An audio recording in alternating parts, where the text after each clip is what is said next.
Saat ini, informasi HIV dan AIDS sudah banyak diberikan kepada masyarakat, baik melalui penyuluhan, media sosial, media cetak, dan media informasi lainnya. Dengan mendapatkan informasi yang benar tentang HIV dan AIDS, harapannya masyarakat dapat melakukan pencegahan dan juga memberikan dukungan kepada orang dengan HIV atau ODIV.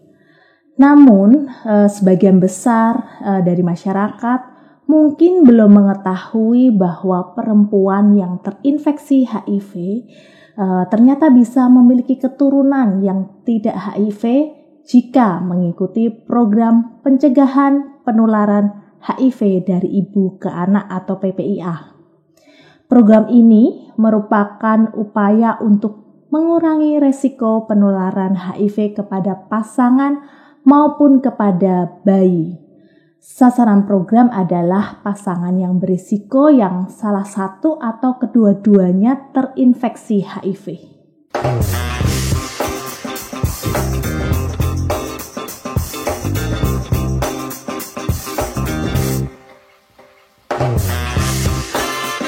Community Development Bethesda Podcast.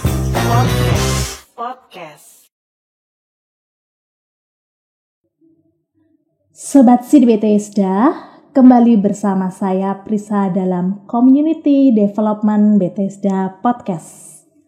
Dalam episode ini kita akan membahas mengenai program pencegahan penularan HIV dari ibu ke anak. Sudah hadir saat ini ada Mbak Lisa Juniawati atau yang akrab kita panggil Mbak Lisa. Mbak Lisa ini adalah orang dengan HIV, kemudian aktivis HIV, anggota dari Pita Merah. Pita Merah adalah organisasi yang peduli bergerak di isu HIV dan AIDS. Dan Mbak Lisa ini juga IPI ya, tergabung dalam IPI, Ikatan Perempuan Positif Indonesia. Halo Mbak Lisa, apa kabar? Alhamdulillah sehat. Boleh disapa Sobat Sidi Bethesda? Halo Sobat Sidi Bethesda. Ya Mbak Lisa, di awal tadi saya mengatakan bahwa Mbak Lisa adalah orang dengan HIV, betul ya? Iya, betul. Dan kapan sih pertama kali Mbak Lisa tahu statusnya?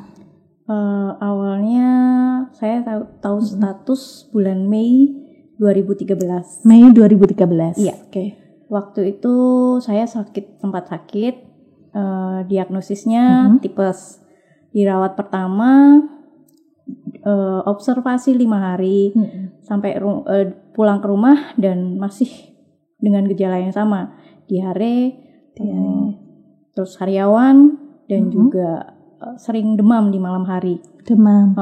Di malam hari itu ya? Iya, di malam hari. 2 bulan lebih di rumah itu nggak membaik, semakin memburuk. Akhirnya bulan Mei masuk lagi dengan diagnosis sama juga, tipes, tapi dengan keluhan tambahan karena perutnya sering sakit.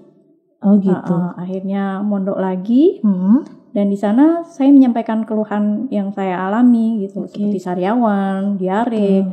Akhirnya dokter melihat seperti apa sih sariawanku, ternyata itu udah sampai semua mulut, sampai tenggorokan, buat nelen sakit. Akhirnya dokter menyarankan untuk dirujuk ke dokter lain.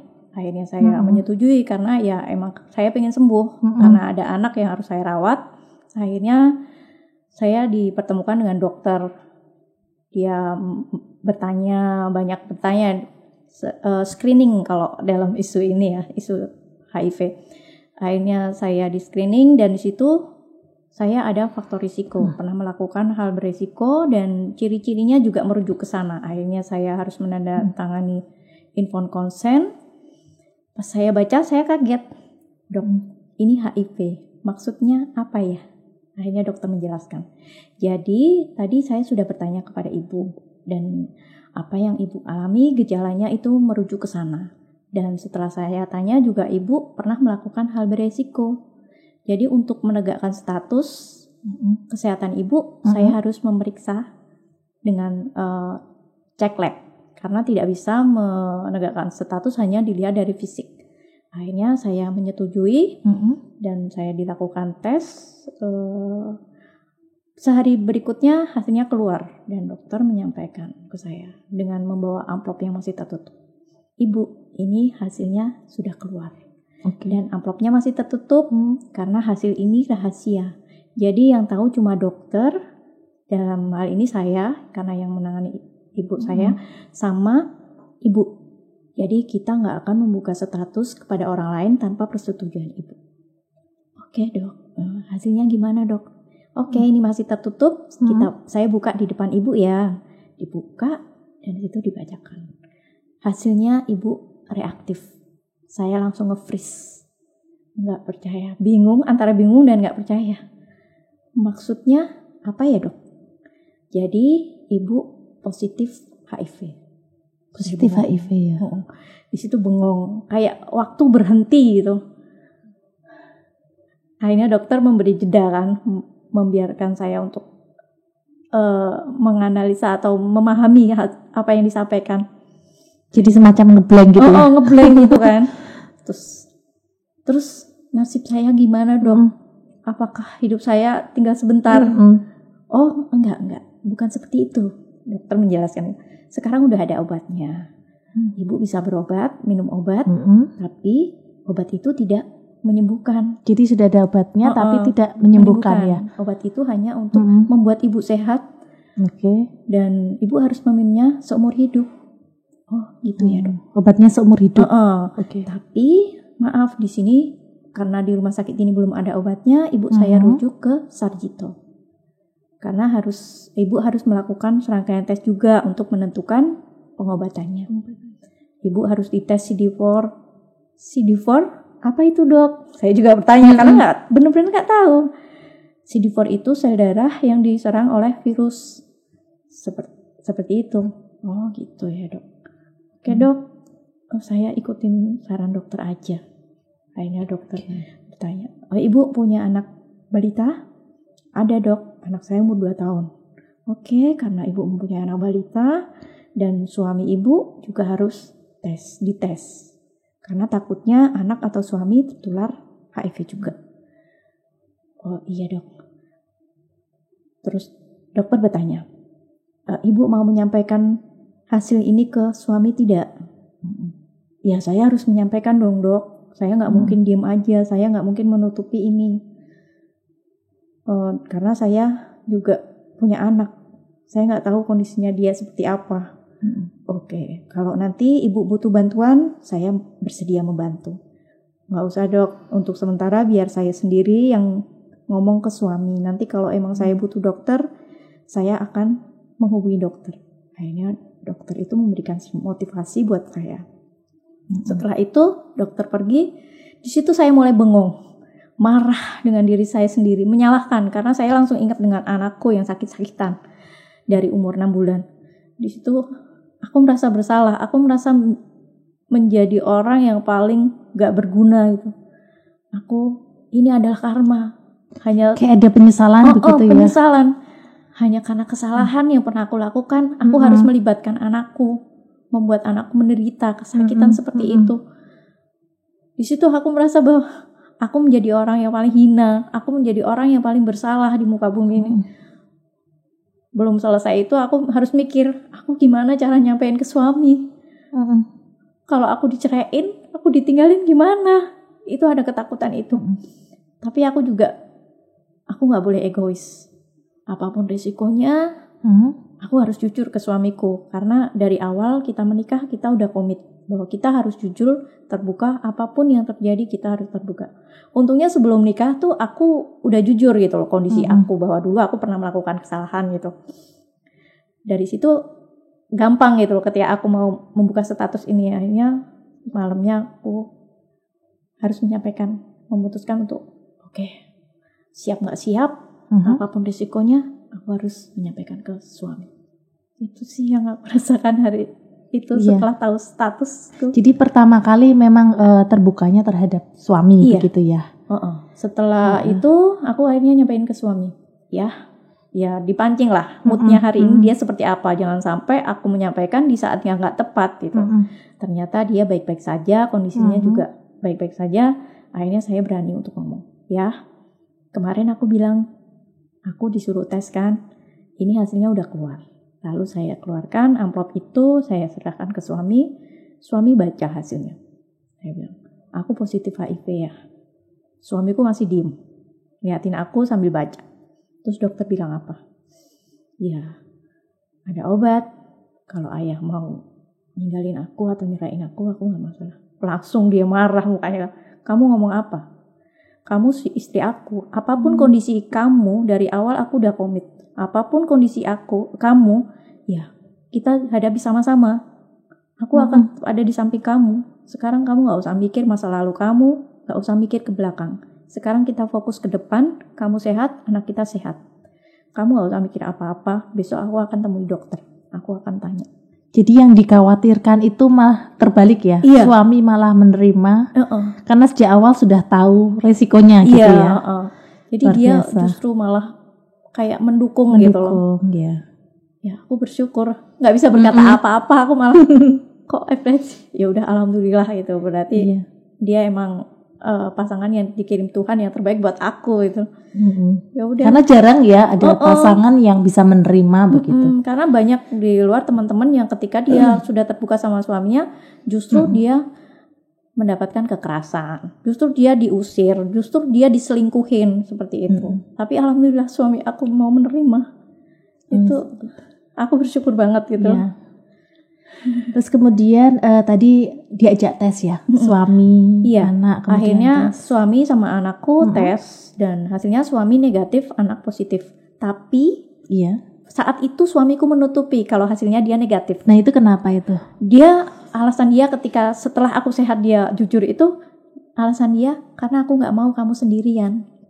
Oh gitu. Seperti itu. Jadi dia rela untuk membohongiku karena supaya aku nggak sendirian. Tapi justru itu malah membuat aku semakin bersalah kan? Iya. Karena aku suami sama anakku tertular. Itu rasa bersalah aku itu loh. Dan anakku positif. Di saat aku berjuang, aku sempat depresi juga. Tapi akhirnya suamiku membuka status ke tanteku karena dia yang paling dekat. Dengan saran dokter, aku harus didukung dari orang yang paling dekat. Ya caranya cuma membuka statusku. Akhirnya tanteku, walaupun dia marah, dia nggak mau ketemu, tapi dia tetap SMS karena waktu itu baru ada perhatian gitu ya. Tetap memberi support, tetap nelpon. Mbak Lisa, kamu sehat, kamu harus kuat, semangat yuk. Gitu. Dia tetap mensupport walaupun dia masih marah dan nggak mau ketemu. Tapi akhirnya dia menghubungi tante-tante yang lain, dia buka. Ini Lisa butuh dukungan. Dia kondisinya seperti ya semua nangis. Tapi mereka mau menerima itu loh. Aku bersyukurnya gitu. Keluargaku mendukung gitu. Walaupun ya dia marah mungkin ya. Pasti ada lah reaksi di awal ya. Dia marah. Kok bisa gitu loh. Tapi mereka tetap datang. Dia semua silih berganti, tanteku pada datang mensupport aku. Mbak Lisa semangat ya. Sehat. Yuk, bangkit yuk. Kamu pasti bisa. Jadi semua merangkul. Tapi ibuku, bapakku aku belum buka. Aku juga ngomong ke suamiku, ibu sama bapak jangan dulu dikasih tahu. Jadi yang tahu cuma tanteku itu, orang rumah pun nggak tahu. Kita serumah sama ipar-ipar kan. Kita belum terbuka, kita masih nutupin. Sampai akhirnya anakku masuk rumah sakit ketika aku berjuang dengan pengobatan TB ku yang ternyata kondisiku emang benar-benar udah di stadium 3. Udah gitu. Karena udah ada IO. Sudah ada gejalanya ya. Gejalanya udah pada bermunculan dan aku TB. Pengobatan TB pun ternyata nggak mudah buat aku karena aku nggak bisa minum yang TB yang warna merah itu, yang mix itu. Jadi aku harus bolak-balik evaluasi sampai akhirnya ternyata aku cocoknya pakai yang pecahan. Oh gitu. Saat aku berjuang ternyata anakku drop, harus masuk rumah sakit dan anakku kondisinya sudah memburuk karena organ dalamnya ternyata sudah rusak, udah nggak berfungsi dengan baik. Dia nggak bisa minum susu formula yang biasanya, harus susu formula khusus. Diare juga nggak sembuh-sembuh, HB rendah, gizi buruk karena di umur 2 tahun dia belum bisa ngomong, belum bisa jalan. Berat badan juga cuma 6 kilo. Kondisi semakin memburuk. Akhirnya dia anfal. Jadi meninggal gitu ya. Akhirnya dia meninggal. Di saat dia mau meninggal, aku dihampiri sama dokter anak senior yang menangani. Ibu, saya ditepuk bahunya. Ibu semangat ya. Ibu harus sabar. Apapun yang terjadi sama putranya, ibu sudah berjuang sampai sejauh ini. Perjuangan ibu udah maksimal. Tapi kembali, Tuhan yang punya rencana. Dan dokter juga kita udah berusaha semaksimal kita. Ibu harus semangat ya. Ibu harus ikhlas apapun yang terjadi sama putranya, ibu harus kuat. Iya dok. Akhirnya karena kondisi semakin memburuk, sampai CPR, sampai kita tuh menandatangani inform consent sampai berapa kali, karena ada beberapa yang kita nggak setuju karena infus sudah nggak masuk, tangan udah dingin semua karena anakku telapak tangan, telapak kaki udah dingin, infus setiap masuk pecah, pembuluh pecah, sampai akhirnya disarankan untuk operasi pembuluh darah nadi gitu loh, untuk memasukkan infus karena saking kecilnya saking kecilnya. Akhirnya kita memutuskan tidak dok, kita nggak menyetujui itu. Kita nggak tega lihat anak kita dibedah seperti itu. Oke, berarti ibu harus tanda tangan inform consent, tanda tangan. Setelah itu kondisi memburuk, dia harus dipasang itu alat nafas yang dimasukin mulut, bukan yang alat yang buat alat bantu pernapasan. Itu yang dimasukin apa sih namanya itu, aku nggak tahu. Tapi di situ dijelaskan bahwa itu hasilnya nanti akan sama aja, anaknya akan akhirnya nggak tertolong. Cuma kalau dengan bantuan itu kayak disengkake gitu Kak bahasa Jawa. Sengkake itu kayak dipercepat gitu loh. Kalau nggak dipasang itu ya kita hanya menunggu jalannya, pada akhirnya anaknya nggak akan tertolong itu. Intinya dokter menyampaikan itu tapi dengan bahasa medis, tapi kita nangkapnya seperti itu. Akhirnya kita oke dok, itu nggak usah dilakukan. Tindakan itu kita nggak setuju, kita tanda tangan lagi. Akhirnya karena anakku sepanjang dia anfal dari jam 2 siang sampai malam sampai jam 7 pagi dia mulai anfalnya udah mulai dia merintih gitu karena harus di CPR gitu kan, bantu nafas karena gagal jantung. Itu nggak berhasil, anakku kayak merintih itu. Suamiku nggak tega, akhirnya dia bilang, dok hentikan semua tindakannya, biarkan anakku pergi dengan tenang gitu. Akhirnya udah semua dilepas, kita tanda tangan inform consent, semua alat dilepas, anak dibawa ke bangsal lagi, ke kamar lagi dengan dibantu ini. Terus kita didampingi dokter untuk melihat. Di situ aku bisikin, nak, kamu anak yang hebat, kamu kesayangan ayah sama bunda, kita semua sayang sama kakak. Kalau kakak mau pergi, pergilah, kita ikhlas. Kakak kalau pergi kakak udah gak sakit lagi, daripada kakak harus sakit terus. Bunda ikhlas, kamu anak hebat dan kamu harus tahu ayah sama bunda sayang sama kamu. Pergilah kalau kamu memang udah ini jalannya. Di situ anakku mulai tenang, mulai dia pergi pelan-pelan, akhirnya dia nggak ada. Gitu. Di situ aku udah nggak bisa nangis, karena malamnya itu aku udah sempat sholat tahajud kan, saya pasrahkan, ya Allah, aku minta yang terbaik buat putraku, jangan siksa dia, cukup biar aku yang menanggung semua ini, tapi jangan anakku. Kalau dia udah waktunya harus pergi, udah kita dipercaya cuma sampai sini, ambil dia, tapi jangan siksa dia gitu. Malam itu aku nangis, sholat tahajud nangis, pasrah gitu. Pokoknya aku udah nggak tega lihat anakku seperti itu. Akhirnya pas pergi, aku udah nggak bisa nangis. Kayak di sini, tapi di sini sakit ya. Namanya kehilangan anak, ikhlas nggak ikhlas, ya nggak ikhlas. Mau diikhlasin ya tetap namanya kehilangan anak itu nggak ikhlas gitu loh. Namanya ibu kehilangan anak nggak ikhlas. Suamiku juga dia udah nggak bisa nangis. Adikku, adik ipar, dia yang langsung brosot ke lantai gitu. Dia nangis, tapi langsung dipukul sama suamiku. Kamu tadi udah janji bahwa apapun yang terjadi sama adik kita udah ikhlas. Ya udah, kamu jangan kayak gini. Jadi adik iparku dimarah. Aku udah nggak bisa nangis. Aku justru beresin mainan yang aku sempat pinjem di situ kan ada tempat mainan. Aku balikin ke situ. Sampai aku tuh diliatin perawat, ini kehilangan anak kenapa kok biasa aja? Padahal di sini sakit. Tapi daripada aku tetap di situ tambah sakit itu aku. Jadi aku tetap ngelakuin apa yang bisa aku lakuin. Aku sibuk. Aku lihat anakku dibersihin. Akhirnya anakku nggak ada. Sampai di rumah pun aku udah nggak bisa nangis. Aku kamu yang ikhlas. Itu yang terbaik buat adik. Semua keluarga support itu sampai dia dikubur. Ya udah, hancur Itu adalah titik terendah. Tapi aku berusaha kuat di depan suamiku. Walaupun aku kehilangan, aku nangis. Setelah itu aku mengurung emang. Aku sebulan lebih aku nggak keluar gitu. Aku belum bisa mencerna semua itu. Tapi pengobatan tetap jalan. Walaupun kayak aku kayak mayat hidup gitu loh, kayak udah nggak punya semangat lagi. Akhirnya suamiku ngobrol. Aku pengen ngobrol. Sekarang tinggal aku sama kamu. Kamu mau kayak gini terus? Mau larut dalam kesedihan terus? Kamu nggak punya semangat? Ayo semangat gitu. Jangan kayak gini. Aku ada buat kamu. Sekarang kita hadapi bareng-bareng. Kamu harus sehat. Kemarin kamu dengarkan dokter bilang kamu bisa punya anak lagi kalau kamu sehat. Tapi kalau kamu kayak gini, kamu berhenti di sini, gimana kamu akan keluar dari zona ini? Kamu harus bangkit. Yuk bangkit yuk. Suamiku nanti kayak gitu. Akhirnya di situ kayak aku diingatkan.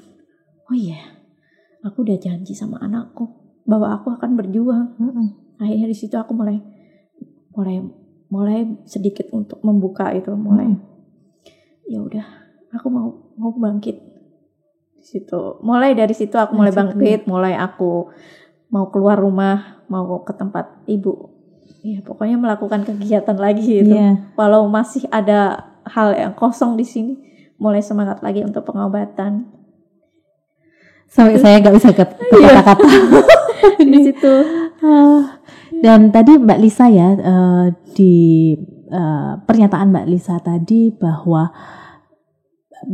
anak Mbak Lisa ini dipanggil dengan kakak, berarti ada adiknya. Iya ada. Ya, setelah anaknya Mbak Lisa itu meninggal, kemudian Mbak Lisa memiliki anak, begitu? Iya. Akhirnya setelah saya menyembuhkan diri, sehat secara jasmani, rohani, ya mental sama fisik gitu.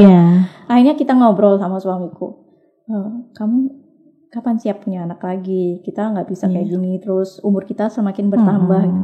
Ya aku pengen, tapi beri waktu aku nggak bisa langsung ya, karena jujur kehilangan itu nggak gampang. Aku harus menyembuhkan mental aku, melihat anakku sakit. Aku harus benar-benar siap nih ketika hamil ya. Aku harus siap dengan segala resikonya. Oke, aku pasti akan, ketika aku siap aku akan bilang gitu. Tapi dalam proses itu kita mencari banyak informasi. Dan akhirnya kita punya anak. Alhamdulillah anaknya sehat. Dan aku gak menularkan ke suami dan juga anakku. Nah ini luar biasa ini.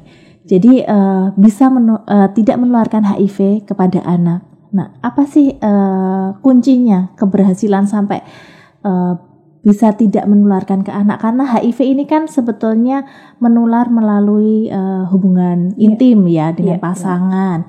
Kemudian juga pemberian air susu ibu itu kan juga dapat menularkan HIV, tetapi Mbak Lisa bisa tidak menularkan ke pasangan bahkan ke anaknya. Itu sebetulnya apa sih yang membuat ini berhasil begitu? Oke.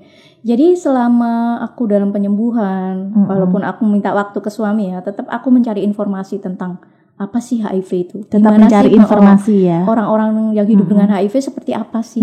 Di situ saya banyak menemukan orang-orang hebat yang walaupun dia positif, dia tetap hebat, dia memberi motivasi ke teman-teman yang nasibnya sama, dia bisa punya anak. Di situ saya mulai menggali, mencari informasi, gimana sih ibu dengan B20 atau HIV positif bisa punya anak. Di situ saya mencari dan di situ saya ketemu ada satu orang yang dia tergabung dalam IP.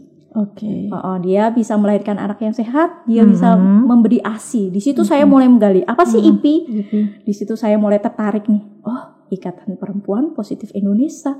Di sini berkumpulnya perempuan-perempuan hebat yang positif HIV. Yang positif dan dia berdaya gitu loh. Dia enggak setelah positif dia bukannya terpuruk, tapi dia semakin hebat kalau menurut aku. Dia memotivasi banyak teman-teman gitu. Di situ saya mulai tertarik ya, mulai bergabung dan di situ saya mulai menemukan apa itu PPIA, informasi. PPIA tadi ya, PPIA. Program pencegahan penularan dari ibu ke anak dan juga pasangan kalau pasangannya negatif. Sama saya mulai belajar dan suamiku pun dia lebih bersemangat lagi. Setiap pulang kantor dia bawa berbendel-bendel informasi tentang itu. Dan dia tuh saya salutnya sama suami, dia itu memilih informasi yang benar gitu. Jadi dia pilih yang dari Dinkes, itu kan bentuknya dia sampai bendel. Terus dari Sarjito, dari pokoknya dari layanan kesehatan gitu dari ya. layanan kesehatan yang informasi itu valid gitu, dibawain pulang. Dari hamilnya seperti apa, melahirkan, terus pemberian ASI, dia kasih ke aku. Di situ saya mulai mantep. Oke, kalau saya nanti hamil punya anak, saya tetap mau ASI. Karena ternyata di sini ada nih ibu yang bisa memberikan ASI bahkan sampai 2 tahun loh dia. Oh, sampai 2 tahun. Iya, dia bisa memberikan ASI sampai padahal biasanya kan cuma dikasih 6 bulan ya, tapi dia bisa sampai 2 tahun dan anaknya tetap negatif, tetap sehat. Okay. Di situ saya mulai semangat. Oh, aku bisa. Berarti hamil itu enggak sesimpel itu. Aku harus menyiapkan semuanya. Mental aku. Karena itu kalau orang hamil itu kan hormonnya naik turun, pasti sensi. Kembang stres. Aku gimana caranya menyiapkan mental aku dengan kondisi B20, pasti banyak stigma, banyak pro dan kontra di luar sana. Aku harus siap dengan itu, dengan aku menyiapkan mental aku. Makanya aku berusaha untuk menerima kondisi aku. Oke, aku HIV, nggak apa-apa. Itu nggak mengurangi peran aku sebagai perempuan. Suami aku juga tetap sehat. Karena setelah itu kan suamiku tetap rutin tes.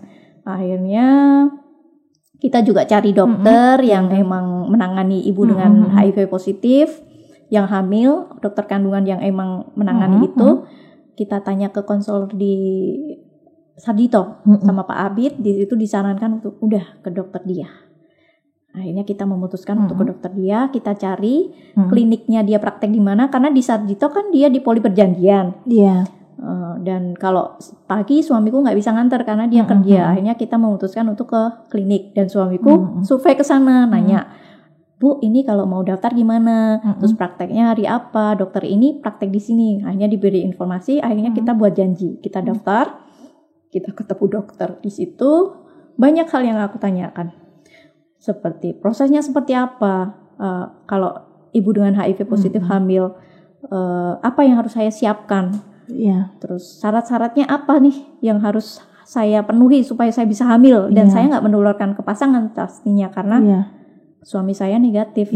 Karena saat itu mungkin minim informasi yang benar tentang HIV dan kemudian bersyukur sekali tadi Mbak Lisa kemudian menyampaikan bahwa suami akhirnya mencari informasi yang tepat dari dinas kesehatan, kemudian dari layanan, dan Mbak Lisa ya beruntung sekali akhirnya mendapatkan IPI tadi, suatu wadah organisasi yang kemudian sama-sama perkumpulan orang yang positif HIV di situ, kemudian sama-sama bisa saling sharing gitu ya, memberikan informasi luar biasa sekali. Di situ. Jadi intinya ketika kita ketemu dokter, siapkan pertanyaan apa sih yang pengen kita tahu. Di situ aku diajarin sama suamiku, karena suamiku memang mungkin karena dia terbiasa melawat ibunya dulu, berhubungan dengan dokter. Jadi gitu, aku suruh mencatat sebelum ketemu dokter, apa yang mau kamu tanyain?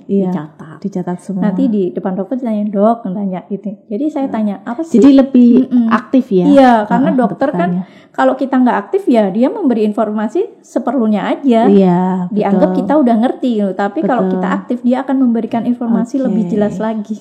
Gitu ya. Luar biasa. Sampai aku tuh karena disarankan untuk ya harus lepas kondom gitu. Dok, tapi kan suami saya negatif, saya takut menularkan kan, dok. Ya, yang penting viral load kamu nggak terdeteksi, Bu.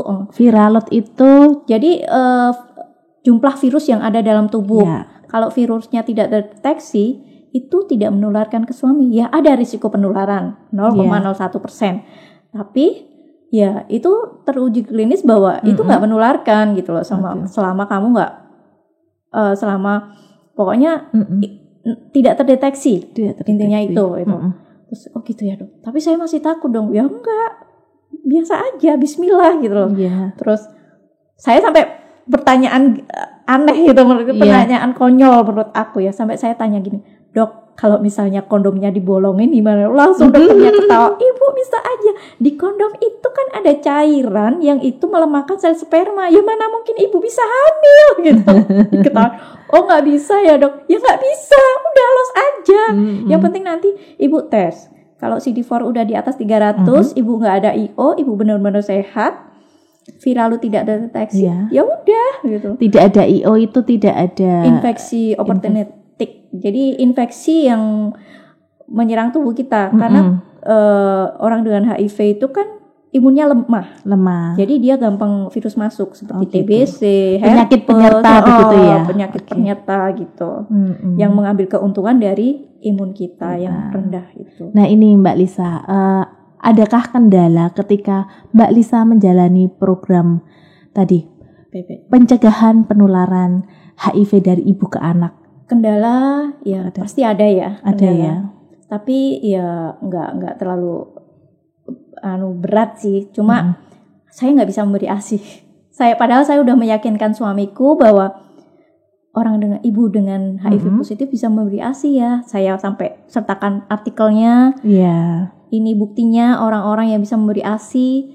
Terus ya di situ dijelaskan juga kan bahwa bisa memberi ASI dengan catatan tidak di milk feeding atau murni ASI. Nggak boleh air putih pun nggak boleh. Jadi ketika memberikan profilaksis juga nggak boleh, dan harus pemantauan dokter ya itu ya, juga harus dipantau sama dokter. Ketika aku nggak ada IO, viral tidak ada penyakit penyerta, viral tidak terdeteksi, jumlah virus juga tidak terdeteksi, aku bisa memberi ASI gitu.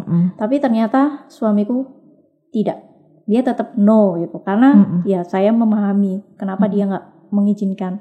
Dia masih trauma dengan anak pertama, karena anak pertama ya dia memberi ASI. Cuma aku menurut aku menularkan ke anakku yang pertama karena aku nggak punya informasi itu gitu, nggak punya informasi tentang HIV gitu loh. Kalau aku tahu bahwa aku udah positif, kalau kita dari awal udah aware gitu, mungkin aku nggak akan menularkan gitu loh. Tapi kan aku nggak tahu, waktu itu bener-bener nggak tahu kalau aku tuh ternyata positif gitu.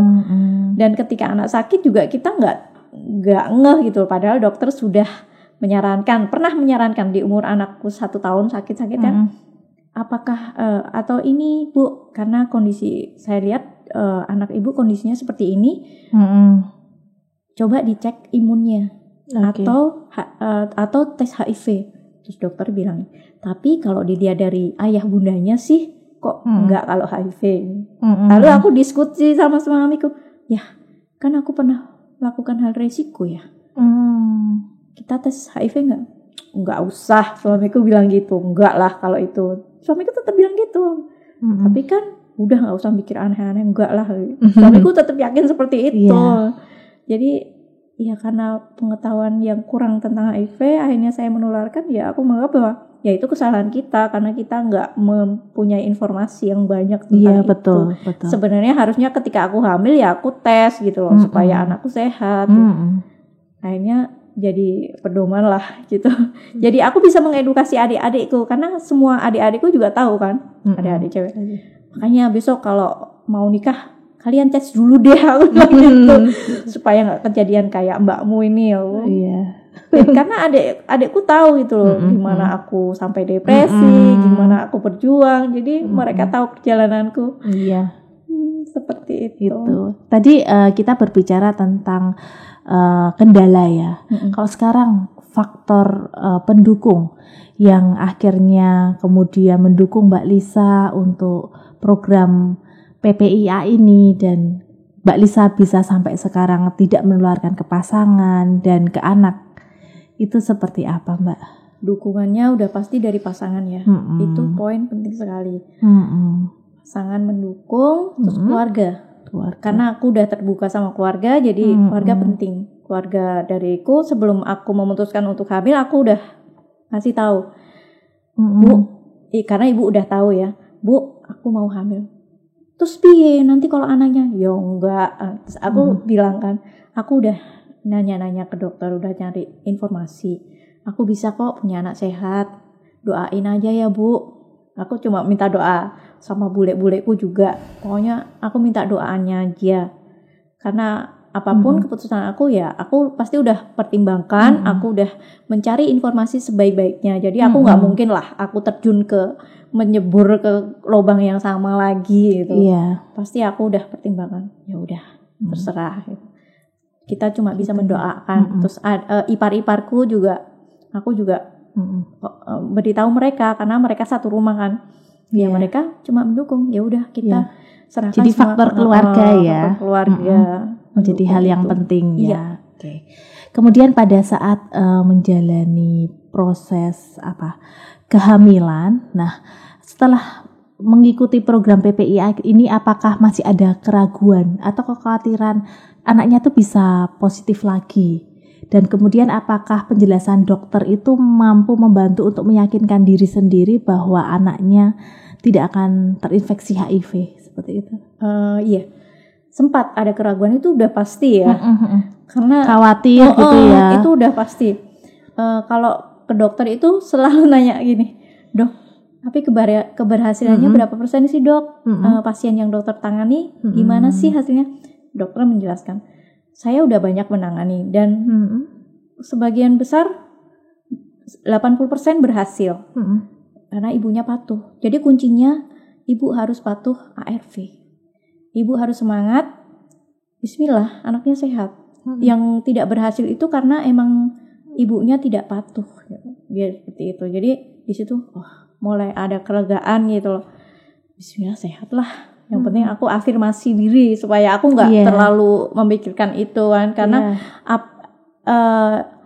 kalau kita memikirkan hal negatif pasti akan terjadi hal yang negatif juga. Jadi aku mencoba untuk berpikir positif. Bismillah, anakku sehat gitu. Jadi dokter itu ya mampu ya meyakinkan diri sendiri. Selain dokter, saya juga sering bertanya ke pendamping. Mencari informasi gitu. Mbak, kalau yang ikut PPIA tuh kebanyakan berhasil apa enggak? Mereka pun mengatakan gitu. Pokoknya selama ibu rutin ARV, patuh sama apa yang disarankan dokter, bismillah anaknya sehat. Banyak kok yang berhasil ya. Jadi ibu udah positive thinking aja gitu. Seperti itu. Jadi ya mencoba untuk berpositif aja walaupun ragu. Setelah anak lahir juga pas tes pertama EID itu kan early infant untuk tes. Jadi tes untuk bayi yang lahir dari ibu positif itu kan harus dites itu 2 kali. Kalau sekarang 3 kali ya. Itu di tes pertama viral load anakku tidak terdeteksi. Itu untuk menentukan apakah profilaksis lanjut apa tidak. Profilaksis itu harus diminum anak yang lahir dari ibu yang HIV positif. Untuk kayak bentuknya obat ya? Iya, bentuknya puyer. Jadi itu untuk mencegah penularan dari ibu ke anak juga salah satunya ya, supaya anak nggak tertular gitu. Di situ hasilnya undetect, tidak terdeteksi, dan akhirnya anakku berhenti untuk itu minum profilaksis. Terus umur 2 tahun, sebenarnya umur 18 bulan udah bisa tes lagi untuk menegakkan statusnya si anak ini. Tapi Pak Abid pernah bilang gak usah dimepetin 18 gitu. Karena itu kayak di batas yang masih abu-abu gitu. Sebenarnya itu udah bisa ditegakkan. Tapi kalau supaya lebih yakin dilebihin aja. Akhirnya kita memutuskan untuk tes di umur anakku 2 tahun menjelang ulang tahun. Oh gitu. Menjelang ulang tahun anakku aku tes dan alhamdulillah hasilnya negatif. Di situ aku bersyukur banget, kayak keraguan. Seneng ya. Karena selama anakku tumbuh itu saya selalu memperhatikan tumbuh kembang bagus, berat badan bagus, pokoknya semua bagus. Tapi masih ada, hasilnya gimana? Masih bertanya-tanya gitu sampai hari itu hasil tesnya keluar dan dia non reaktif. Lega banget dan kayak ada energi positif, kayak di situ aku bisa berjalan dengan tegak karena selama hasilnya anakku belum keluar, di situ aku masih ada ketakutan, aku masih belum bisa berdiri tegak, masih belum bisa menunjukkan bahwa aku nggak nularin, itu belum bisa gitu loh. Tapi setelah anakku hasilnya negatif, di situ aku bisa percaya diri gitu loh. Aku bisa mematahkan bahwa nih loh, aku seorang ibu HIV. Aku gak nularin ke suami, aku gak nularin ke anakku. Jadi kenapa enggak gitu? Kenapa kalian harus mencerca aku gitu? Tadi aku bisa membuktikan ke keluarga suamiku karena ternyata mereka itu sebenarnya mendukung tapi masih setengah-setengah. Ketika aku hamil mereka pun protes sama iparku tapi gak langsung ke aku. Kenapa kamu izinin hamil? Nanti kalau anaknya kenapa gimana gitu? Pokoknya diprotes. Tapi jawaban iparku Iya. baik sih. Ya, mereka udah dewasa. Apapun keputusannya pasti udah dipertimbangkan. Dengan pembuktian tadi ya. Terus akhirnya ketika hasilnya udah keluar, kita bikin syukuran lah. Sambil aku pas nyampein, aku datang ke bulenya. Sambil edukasi berarti. Iya. Mbah, kan manggilnya Mbah ya buat anakku sehat. Langsung mereka nangis. Aku langsung dipeluk. Ya udah kamu jaga kesehatan. Pokoknya di situ aku bisa lega gitu loh. Dapat dukungan 100% ya dari keluarga. Sekarang mereka mendukung 100% gitu loh. Dan aku menjadi percaya diri gitu loh, tambah percaya diri. Jadi ketika keluarga udah nggak ada takut-takut lagi, nggak ada rasa bersalah lagi, sama ipar-iparku juga aku udah kenapa gitu loh. Toh aku nggak menularkan ke suami sama ke anakku gitu lah. Yang di sini yang positif cuma aku doang gitu loh. Di situ. Iya, luar biasa sekali. Mungkin dari Mbak Lisa ada yang ingin disampaikan kepada Sobat Sidi Bethesda yang saat ini menyaksikan Mbak Lisa. Jadi apa pesan yang ingin disampaikan? Oke. Jadi pesannya buat teman-teman yang sedang berjuang dengan penerimaan dirinya, ingat, kalian nggak sendiri. HIV bukan akhir. HIV nggak membuat nilai kamu sebagai perempuan, sebagai manusia itu berkurang.